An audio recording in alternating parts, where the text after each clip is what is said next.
But even if you never actually sell, or it's more distant than that, it's 10 plus or 20 plus years in your future, there are still reasons to devote some thought to whether or not you are creating a saleable company or an unsaleable company.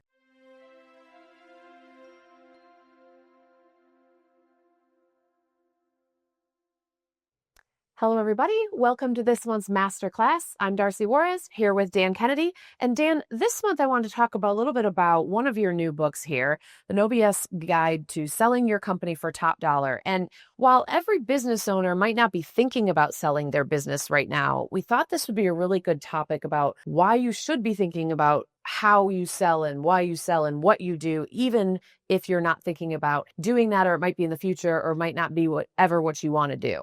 Yeah, so most people, first of all, they start to think about it very late. It's not like selling a house where you can decide this week, you put it up for sale next week, and hopefully you have an open house or two and you sell it. Selling a company is nowhere near that simple, and it requires some advanced planning. That doesn't mean you can't move quickly, but the workable range is 3 to 7 years of getting ready, precisely because nobody thinks about it until they wake up one morning and decide they really want to do it. But even if you never actually sell, or it's more distant than that, it's 10 plus or 20 plus years in your future, there are still reasons to devote some thought to whether or not you are creating a saleable company or an unsaleable company.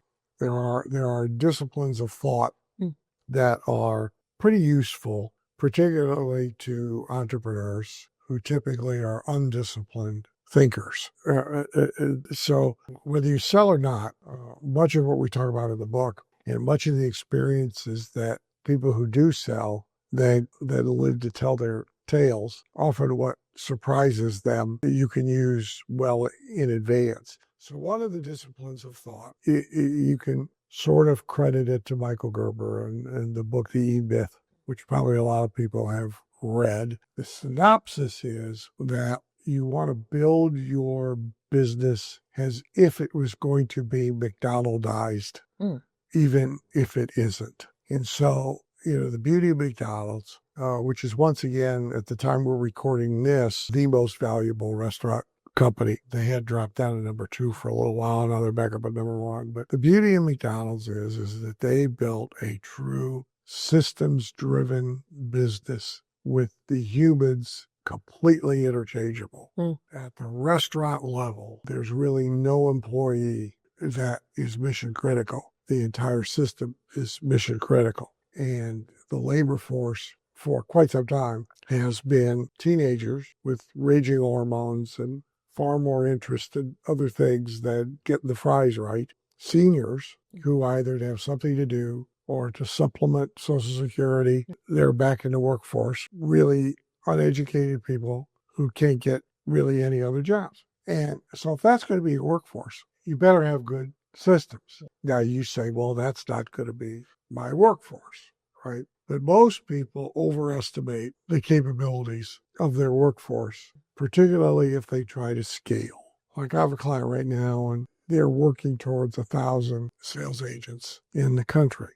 And one of the models they're using is it's a pretty complex product, is successfully selling with a sales force of 13. And I have said to them, that's about as many as you're going to ever get who are going to make this sale the way they are making the sale. It's far too complicated. It's too reliant on that individual's capability. Now, if you want to stay small and you want to be really efficient, you go look for those winners. But if you want to scale, the system has to be so good that a McDonald's employee can, in this case, go make that presentation, structure the details of the product, and come home with a signed order. So Gerber's theory was that you McDonaldize whether you're ever going to McDonaldize or not. And I concur. I think that A valuable business is it's disconnected from the owner-operator himself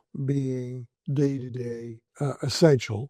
So the simple test is, can you be away for 2 weeks and not check in and they can't get you?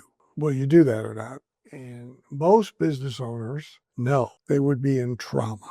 Right. And most of the time for good reason. So this is one of the good mental disciplines. Another one that comes from preparing to sell is, would Warren Buffett buy this business? If it's too small, then just imagine it bigger, but doing what it is the way it's doing it. Would Buffett buy this business? Now, there's a book, and I couldn't find it. I must have loaned it to somebody, and I don't know the title, but there's a book written by the founder of Herzog Jewelers who sold to Buffett.